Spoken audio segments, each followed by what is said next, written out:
आणि तुम्हालाच विचारायला आवडेल की काय आता नेमक्या भावना आहेत आणि या गाण्याविषयी काय सांगा. संगीत मान अपमान आणि शूरामी वंदिले नाही असं होऊ नाही शकत. तर we wanted to feature all the singers in the song and keeping the essence of the story, the ethos of the film, the beauty of the music, lyrics. We recorded the song और इसमें most of the singers they all sung in it and offered tribute to this beautiful संगीत मान अपमान. वा. आणि या पुढचा जो कार्यक्रमाचा प्रवास असणार आहे तो खूप सांगीतिक असणार आहे. त्यामुळे मी सुबोध आणि ज्योती मॅडम आपल्याला विनंती करते की आपण समोर बसून कार्यक्रमाचा आनंद घ्यावा. पुन्हा एकदा तुम्हाला इथे येण्याची तसदी मी देणारच आहे. Let's have an applause for Subodh Bhave and Jyoti ji.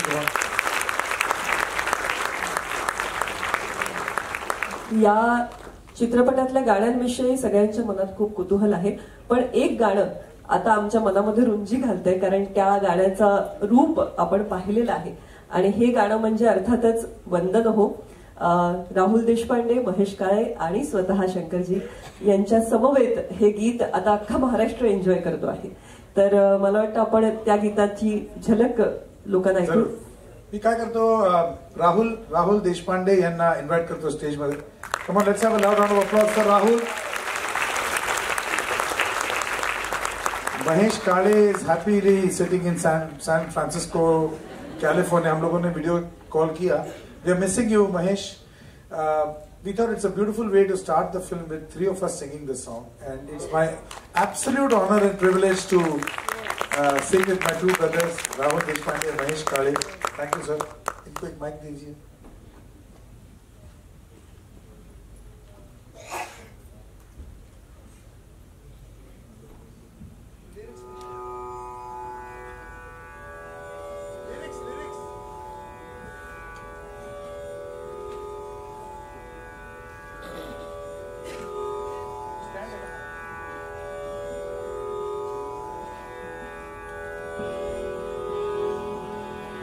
We have Rahul with us, one of the finest singers in the country.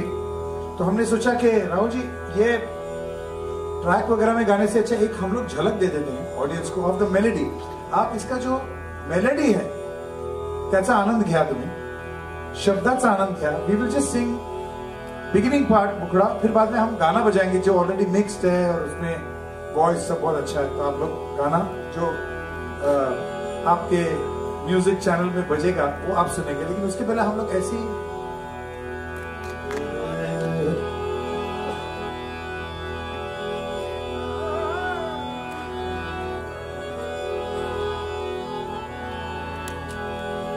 ओम गजानन शुभ गुण कारण नमो महागणपति गणपति विघ्न विनाशक सिद्धि विनायक सुरदल सेनापति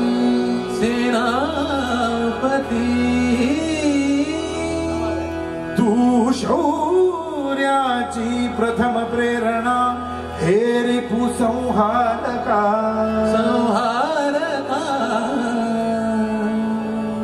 सर्वप्रथम तुझ वंदन करीतो देवा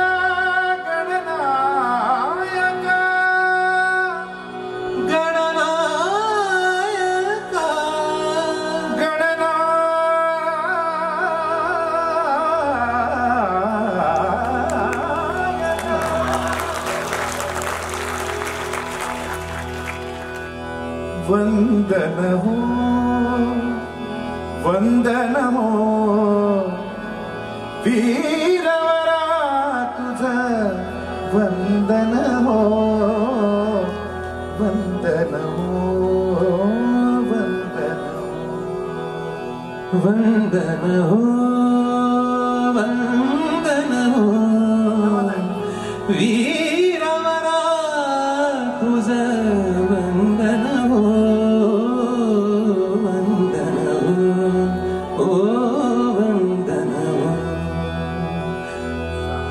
समर भूमिवरी सर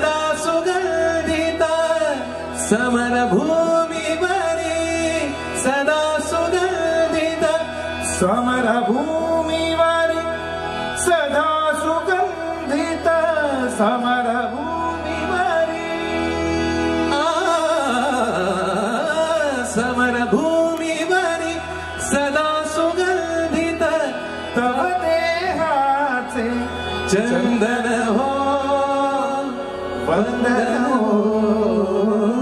वंदन हो वंदन हो वंदन हो वंदन हो वंदन हो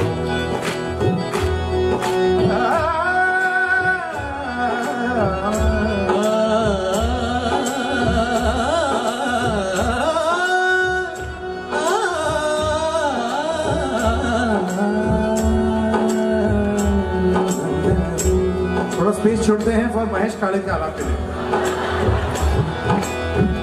परम पराक्रमी समर धुरंधर परम पराक्रमी समर धुरंधर देश रक्षणा सदैव तत्पर देश रक्षणा सदैव तत्पर सदा सज्ज कर खड्ग शोभिता सदा सज्ज कर खड्ग शोभिता वामहस्तरि रक्त रंजिता समर भूमीवरी तव रूपाने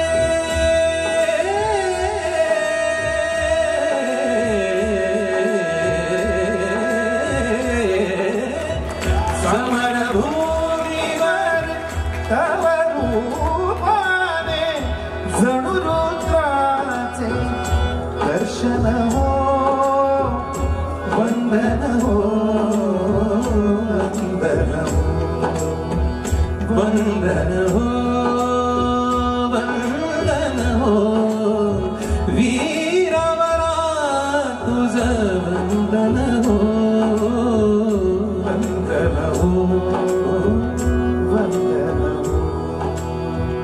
वंदन हो वंदन हो वंदन हो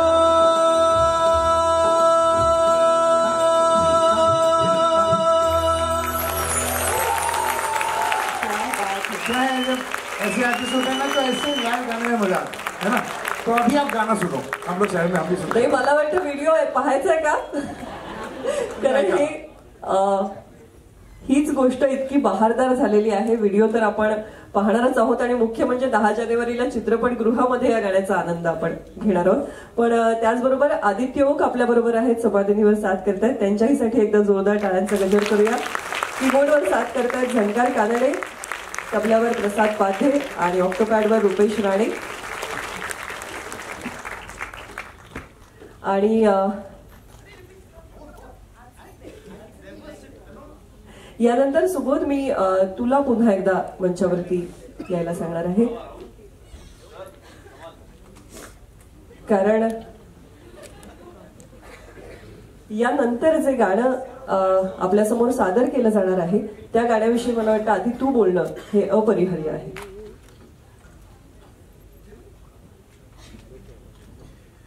हे गाणं एक ती म्हण आहे ना, तसं आहे की आंधळा मागतो एक डोळा आणि देव देतो.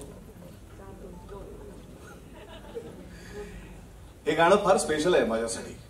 हे गाणं मानापमान मधलं सुद्धा खूप खास गाणं आहे. मानापमान या नाटकाचा शुभारंभाचा प्रयोग जेव्हा ठरला तेव्हा तुम्हाला माहिती असेल, तुम्ही बालगंधर्व चित्रपट पाहिला असेल, बालगंधर्वांच्या कन्येचं निधन झालं शुभारंभाच्या प्रयोगाच्या आदल्या दिवशी.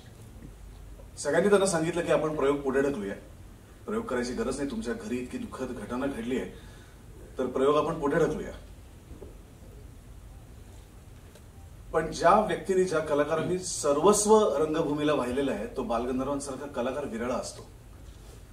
तो म्हणतो की माझे अन्नदाते मायबाप शेकडो मैलांचा प्रवास करून माझं नाटक बघण्यासाठी इथे आलेले. हे दुःख बालगंधर्वांचं आहे, हे दुःख या नारायणाचं आहे. त्या दुःखाचे चटके मी भामिनीला का देऊ. आणि या दुःखात बुडालेला असून सुद्धा बालगंधर्व मानाप्पांचा प्रयोग करतात. तो शुभारंभाचा प्रयोग होतो तर मानाप्पांच्या सुरुवातीवर दुःखाची झालर आहे.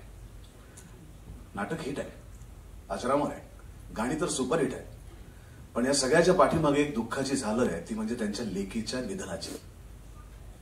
हे गाणं आम्ही बालगंधर्व मध्ये शूट केलं, बालगंधर्व चित्रपटात. तेव्हा हे गाणं अतिशय दुःखद प्रसंग मागे घडला आणि चेहऱ्यावरती अत्यंत हसू करत नखरे करत करत भामिनी गाते असा तो प्रसंग त्याच्यात होता. तर हे गाणं माझ्या आयुष्यात दोनदा आलंय. बालगंधर्व मध्ये भामिनी म्हणून आलंय आणि मानाप्पांमध्ये धैर्यधर म्हणून आलंय. तर कदाचित मी असा एकमेव कलावंत आहे की ज्याच्या आयुष्यात एकच गाणं दोनदा दोन वेगळ्या भूमिकांमध्ये आलंय. त्यातलं हे एक आहे नाही मी बोलत नाथा आणि दुसरं आहे रवी मी. तर मी आता पहिल्यांदा ज्या माझ्या मित्रांनी माझ्या बालगंधर्व या चित्रपटासाठी स्वतःचा आवाज दिला, ज्याच्यासाठी त्याला सर्वोत्कृष्ट गायकाचा राष्ट्रीय पुरस्कार मिळाला आणि तो आमचा लाडका आनंद भाटे याला पहिल्यांदा मी बालगंधर्व चित्रपटातलं नाही मी बोलत नाथा तुमच्या समोर गाण्याची विनंती करतो. आणि मग या चित्रपटात जिनी हे गाणं गायलेलं आहे, हे गाणं भामिनीचंच आहे, ते कधीच धैर्यधरचं नव्हतं. तर या चित्रपटात जिचा आवाज भामिनीसाठी लाभलेला आहे ते आमच्या गोड गळ्याच्या प्रियांकाला मी नंतर बोलवतो, जी हे गाणं तुमच्या समोर सादर करतो.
ना शोभे प्रेमाते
क्या बात आहे. म्हणजे मंत्रमुग्ध करणारा असा हा अनुभव. एकदा जोरदार टाळ्या झाल्या पाहिजे आनंद भाटेंसाठी.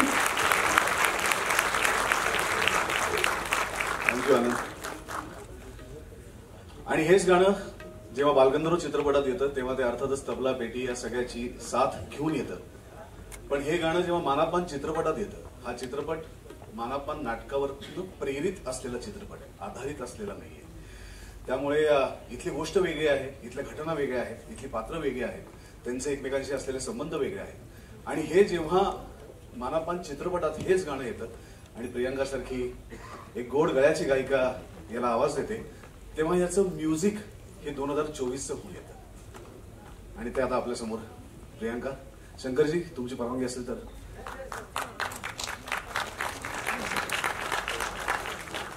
म्हणजे हे किती सुंदर कॉम्बिनेशन आहे. एका बाजूला भामिनीचा आवाज आहे आणि एका बाजूला मुघल आझम मधल्या अनारकलीचं सौंदर्य.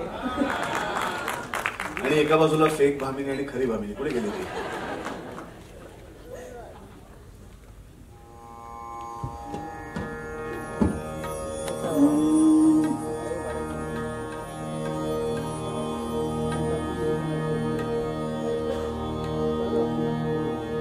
नाही मी बोलत नाथा, नाही मी बोलत नाथा, नाही मी बोलत नाथा, नाही मी बोलत, नाही मी बोलत नाथा, नाही मी बोलत नाथा, नाही मी बोलत.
खूप खूप आभार आणि माझी खात्री आहे खूप मजा आली आहे हे प्रोजेक्ट करताना. नक्कीच. आणि मला विशेष करून सांगायला आवडेल की संगीत मानापमान हे नाटक मी आणि राहुल दादा आम्ही दोघांनी केलेलं इतके वर्ष. त्याचे बरेच प्रयोग केलेत आणि धैर्यधर आणि भामिनी म्हणून आम्ही दोघांनी यामध्ये काम केलंय. आणि नाही मी बोलत सारखं आयकॉनिक नाट्यगीत मला या चित्रपटात परत गायला मिळालं ह्याचा खूप आनंद आहे. आणि ते सुद्धा सुबोध दादा आणि शंकर एहसान लॉय यांच्या मार्गदर्शनाखाली. Thank you so much. आणि यानंतर आणखीन एका अशाच अतिशय देखण्या स्वराला मी इथे आमंत्रित करते आहे. अवघ्या महाराष्ट्राची लाडकी असणारी आर्या आंबेकर हिला मी विनंती करते. हा संपूर्ण चित्रपट ही एक सांगीतिक मेजवानी आहे हे आपल्या लक्षात आलंच असेल. आणि जर हा आज आपण घेत असलेला आनंद इतका सुंदर आहे हा अनुभव, तर चित्रपटगृहामध्ये या सगळ्या गाण्यांचा त्या कथेसोबत आनंद घेणं किती सुंदर असणार आहे याची आपण कल्पना करू शकतो. नाट्यगीतांची जी परंपरा आहे, शास्त्रीय संगीताची एक भक्कम बैठक लाभलेली अशी, आणि किती लिलया आपली तरुण पिढी आज नाट्यगीतं सादर करते हे आर्याच्या रूपाने आपण याआधी अनुभवलेलं आहे आणि आता चित्रपटाच्या निमित्ताने अनुभवणार. ऐकू वा. आणि तुम्ही गाण्यावर किती प्रेम केलं हे आमच्या लक्षात आलेलं आहे, कारण दोघांनाही गाणं पाठ आहे. काय सांगाल? मला प्रतिभा तुझ्याकडून जाणून घ्यायला खूप कुतूहल आहे. मैं ऐसे प्रिटेंड कर रही हूँ जैसे मुझे सब कुछ समझ आ रहा है, लेकिन माझी मराठी संपली.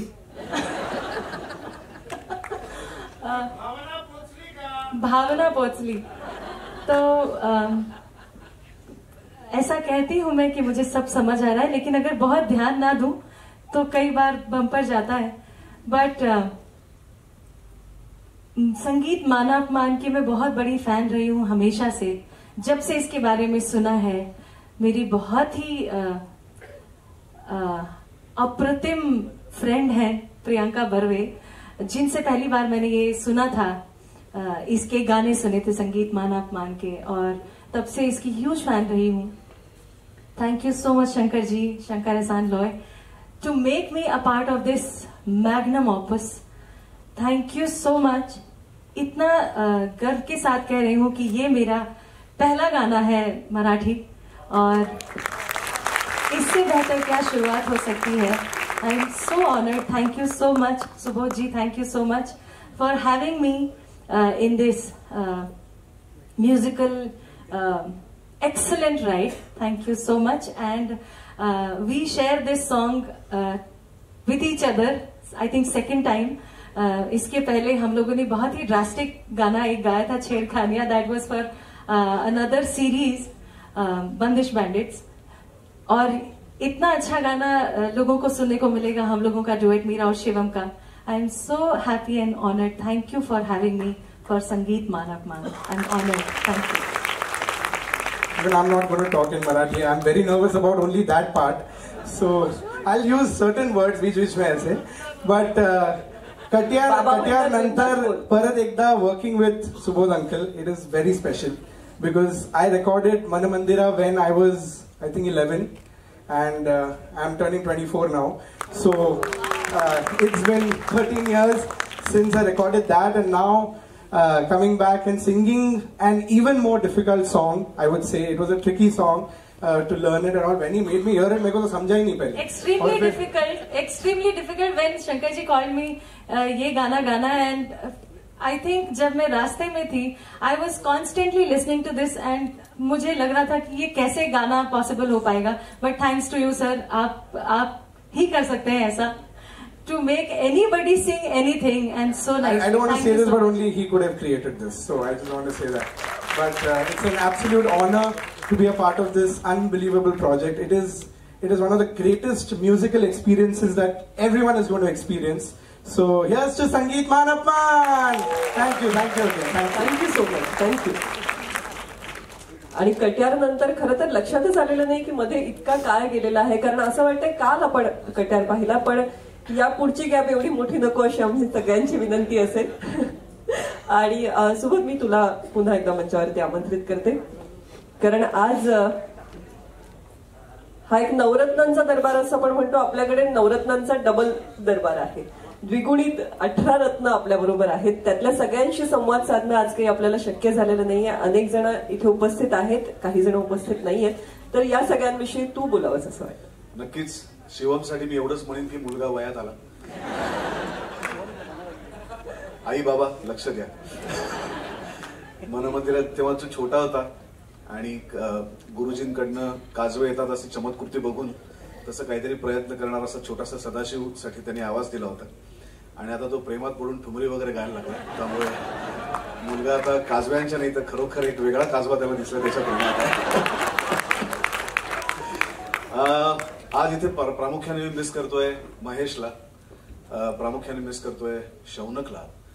हे दोघंही आज इथे नाहीयेत. दोघंही खऱ्या अर्थाने माझे गुरुबंधू आहेत कारण त्यांचे गुरु माझे गुरु आहेत. त्यामुळे आज दोघं इथे नाहीयेत. शौनकची प्रकृती बरी नसल्यामुळे आणि महेश अर्थातच अमेरिकेत असल्यामुळे त्यांना तर खूप मिस करतोय. सगळ्यात महत्वाचं आपण या संगीताबद्दल बोलतच आहोत, पण त्याचबरोबर प्रामुख्याने महत्वाचे आहे ते त्यातले शब्द आणि त्या शब्दांशिवाय हा सिनेमाच पूर्ण होऊ शकत नाही. कट्यारच्या वेळेस आम्हाला शोध लागला एका रत्नाचा. त्या रत्नाचं नाव समीर सामंत. ते रत्न तोपर्यंत बँकेत जॉब करत होतं, आजही करत आहे. त्या रत्नाला खऱ्या अर्थाने आम्ही कट्यारच्या माध्यमातून या क्षेत्रात असं आणलं असं म्हणायला हरकत नाही. आणि समीर आणि शंकरजी एकत्र असतील तर ह्या जगात अशक्य आहे अशी एकही गोष्ट नाहीये. ती कधीही कुठल्याही वेळेस केव्हाही शक्य होऊ शकते असे ते दोघांचं परमिटेशन कॉम्बिनेशन आहे. एखादी कल्पना तुम्ही समीरला सांगितलीत, शंकरजींना सांगितलीत की ती कल्पना तुम्हाला पचेपर्यंत त्यांचं गाणं लिहून म्युझिक देऊन तयार झालेलं असतं. हा त्यांच्या कामाचा स्पीड आहे. त्यामुळे मानाप्पांची गाणी खाडीलकरांनी लिहिली होती नाटकातली आणि मी तोडीस तोड म्हणणार नाही कारण 114 वर्ष जुनी भाषा आहे. म्हणजे आज तापस सर दुर्दैवाने आपल्यात नाही आहेत, मी त्यांनाही खूप मिस करतोय. कारण मानाप्पांमधली ही गाणी घेतल्यानंतर त्याचा अर्थ काय आहे मला सांगा बघू. रवी मी कळलं, पुढे मला अर्थ सांगा. ते मराठी इतकं बोजड आहे, इतकं जड आहे त्या काळातलं की त्याचा अर्थ कळत नाही. त्यामुळे तापस सरांना मी फोन करून सर मला या गाण्याचा अर्थ सांगा. मग त्यांनी तो उलगडून रवी मी असेल किंवा मला मदन भाषे असेल किंवा या सगळ्या गाण्यांचा अर्थ त्यांनी उलगडून सांगितला. पण आत्ताच्या काळात तितकं जर मी खूप बोजड मराठी लिहायला गेलो तर हा चित्रपट मला फक्त वय वर्ष 60 पार केलेल्यांसाठी करायचा नाहीये. त्यातल्या अनेकांचा संगीत नाटकांशी संबंध आलेला आहे. हा चित्रपट आहे आता शिवमपेक्षा सुद्धा खूप छोट्या असलेल्या मुलांचा, वय वर्ष 3-4 ह्या लोकांना ती मराठी भाषा समजली पाहिजे, ह्या लोकांना ते संगीत समजलं पाहिजे. तर मला असं वाटतं ते ह्या आपल्या संस्कृतीला, आपल्या कलाकृतीला आपलंसं करतील. क्लासिकल म्युझिक, नाट्यसंगीत ह्या सगळ्या सुंदरच गोष्टी आहेत, पण त्या अजून आपण अवघड करून सांगितलं तर लोक त्याच्यापासून दूर जातील. आपल्याला लोकांना जवळ घेऊन जायचंय. त्यामुळे ते जितकं सोपं सहज असेल आणि मला असं वाटतं की चित्रपट सुबोध हवा, सुबोध हवा, सुबोध हवा आणि सरळही हवा, सोपा हवा. आणि मला असं वाटतं समीरचं कर्तृत्व ते आहे की त्यांनी इतक्या सोप्या पद्धतीने उलगडून सांगितलंय. याच्यातल्या ह्या सगळ्या गाण्यांबद्दल बोलतोय आज, मला असं वाटतं ते या आजच्या कार्यक्रमात ते गाणं नाहीये, पण तरी गाण्याची सुरुवात झाल्यानंतर या गाण्याचे कथा विस्तार ज्यांनी केला आणि पटकथा लेखक शिरीष गोपाळ देशपांडे आणि ऊर्जा देशपांडे. शिरीष इथे आहेत. अतिरिक्त पटकथा आणि संवाद देणारा आमचा मित्र प्राजक्त देशमुख इथे आहे. हा चित्रपट लिहिणं खूप अवघड होतं, कट्यारपेक्षा सुद्धा अवघड होतं. कारण प्रेमकथा आहे, परिकथा आहे, नाटकावरती आधारित करायचं नाही पण प्रेरित करायचं आहे, आजच्या काळात मांडायचं आहे पण लोकांना कळलं पाहिजे, काळ तर तेव्हाचा दाखवायचं आहे पण भाषा सोपी पाहिजे. असं आखुडशिंगी, बहुदुधी असं सगळे परमिटेशन कॉम्बिनेशन या चित्रपटात एकत्र होते. त्यातली गाणीही तशीच असणं आवश्यक होतं. शिरीष सरांनी त्याची पटकथा आणि ऊर्जानी इतकी ताकदवान बांधली होती की त्याच्यानंतर त्याच्यात आजच्या पिढीला रुचेल अशी अतिरिक्त पटकथा करताना आणि संवाद त्याचे करताना प्राजक्ताचे चुरचुरीत आणि पटकन लक्षात राहतील अशी आजच्या काळाची भाषा या चित्रपटात आहे. ती आजची वाटत जरी असली तरी ती जुनी आहे. त्यामुळे असं एक खूप अवघड काम या चित्रपटात आहे आणि ते समीरनी केलंय. त्यातलं एक गाणं जय हो, जे तुम्ही आज अल्बम रिलीज होतोय सारेगमच्या माध्यमातून, त्याच्यात तुम्ही ऐकाल. मला असं वाटतं या सगळ्या गाण्यांमधलं सगळ्यात अवघड गाणं जय हो आहे. कारण चित्रपटात खरं तर 3 ते 4 सीन आहेत. ते 3 ते 4 प्रसंगांना आम्ही गाण्यामध्ये कन्व्हर्ट केलंय. त्याच्यात आपल्या हिरोचं इंट्रोडक्शन आहे, हिरोईनचं इंट्रोडक्शन आहे, विलनचं इंट्रोडक्शन आहे आणि या प्रत्येकाचे वेगवेगळे सीन्स आहेत. त्या सीनला एकत्र करून हे गाणं केलंय, जे गाणंच 8.5 मिनिटाचं आहे. त्यामुळे थोडंसं संगीतिका पद्धतीने ते गाणं जातं, तर त्याचे शब्द लिहिणं ही इतकी अवघड गोष्ट आहे, त्याच पद्धतीने त्याची चाल देणं ही अवघड गोष्ट आहे. पण ते या सिनेमाच्या बाबतीत मला जाणवलेली एक गोष्ट शंकरजींची आणि समीरजींची, की काही मुलं जुळी जन्माला येतात पण ती वेगळी असतात एकमेकांपेक्षा. पण काही काही मुलं अशी असतात बघा, जे शरीराने एकत्र चिकटलेले जन्माला येतात. तर तसे हे शब्द आणि सूर आहेत, हे जन्मालाच एकत्र येतात. म्हणजे त्याला शब्द आधी सुचले का सूर आधी सुचला हे कळत नाही, इतकं एक जिन्सी एक जीवी ते वाटतं, इतक्या त्या दोघांची नाळ एकमेकांशी जोडली गेलेली आहे. तसं हे माझ्यासाठी जय हो या अल्बम मधलं सगळ्यात अवघड गाणं आहे. मला असं वाटतं या दोघांमुळे ते खूप सोपं झालंय. याच्यातले शब्द ऐकणं. याच्यात अजून एक गाणं आहे जे आता तुम्ही कदाचित मला माहित नाही बघू शकाल, पण त्याचेही शब्द लिहिणं खूप अवघड होतं. एक आपला विलन त्याच्यात काड्या घालण्याचं काम करतो त्या नात्यामध्ये, आणि त्या नात्यामध्ये काड्या घालण्याचं काम करताना तो कसं घालेल, म्हणजे तिला काहीतरी एक सांगतोय, त्याला काहीतरी एक सांगतोय. तर ते इतक्या सुंदर पद्धतीने समीरने त्याचे शब्द लिहिले, त्याची चाल शंकरजींनी केली, आमच्या कृष्णानी त्याला इतकं विलक्षण त्याचा स्वरसाद चढवलाय की ते गाणं हा या सिनेमाचा एक हायलाइट पॉइंट असणार आहे. मला तू प्रश्न काय विचारलास कळलेला नाही, मी काहीतरी वेगळं बोलतोय त्यामुळे मला वेळच थांबव. तर एनिवे, मला माझ्या टीम बद्दल बोलताना मला थांबवता येत नाही स्वतःला आणि मी बोलत सुटतो, त्यामुळे मला थांबव आणि पुढचा प्रश्न करूया. नाही, तू प्रश्नाला धरूनच उत्तर दिलंस.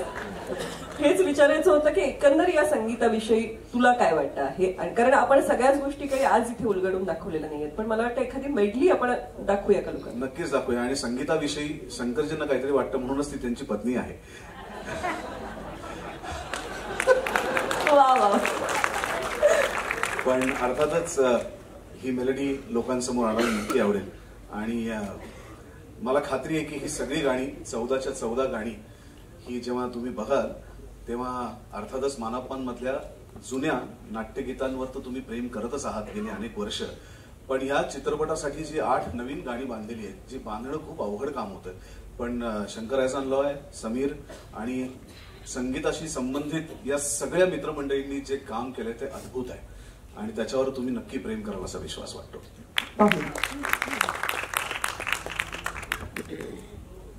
परिचय करून घेतो आहोत. आता शेवटचं जे गाणं आपण ऐकलं तो आवाज आपण ओळखला असेलच.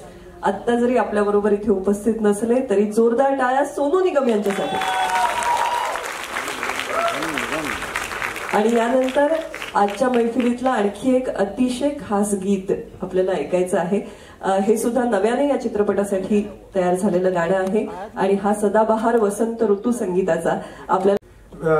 सुबोध ने एज यूजुअल मेरे को फंसाया वापस और उसने देखो फीचर करवाया मेरे को गाने में. मुझे भी मतलब फंसाया ही है और केवल गवाया नहीं, थोड़ा नचाया भी उसने. वो अभी नहीं करूंगा, डोंट वरी.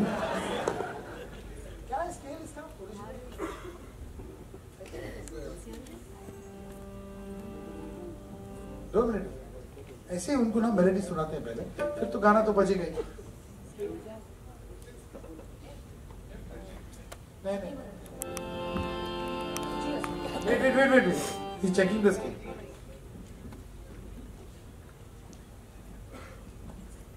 आम्हाला आता इथे मजा येते तर तुम्ही रेकॉर्डिंग रूम मध्ये काय धमाल केली असेल.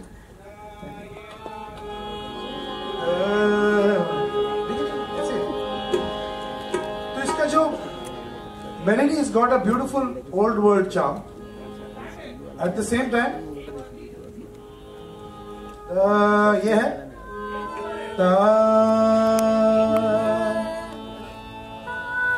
हम लोग ये स्केल और जो गाने का स्केल है वो मैच कर रहे हैं, उतने कर रहे हैं, दूसरा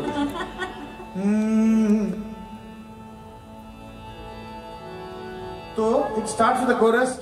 आला रे आला तू प्रेमाचा आला रे आला दिस सोन्याचा आला रे आला वसंत आला आला रे आला बहर आला आला रे आला सजून सारे आला रे आला हे नटून यारे आला रे आला. हे नाचू गाऊया.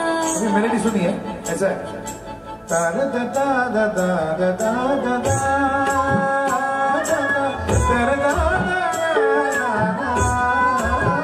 समीर समझ. ऋतू वसंत आज रंगला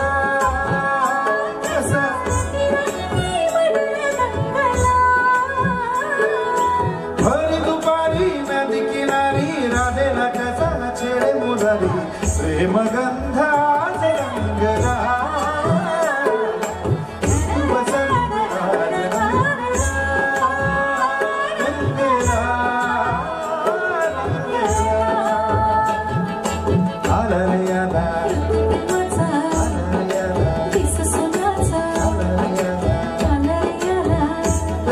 जनरेशन का गाना है, at the same time it is got a old world charm.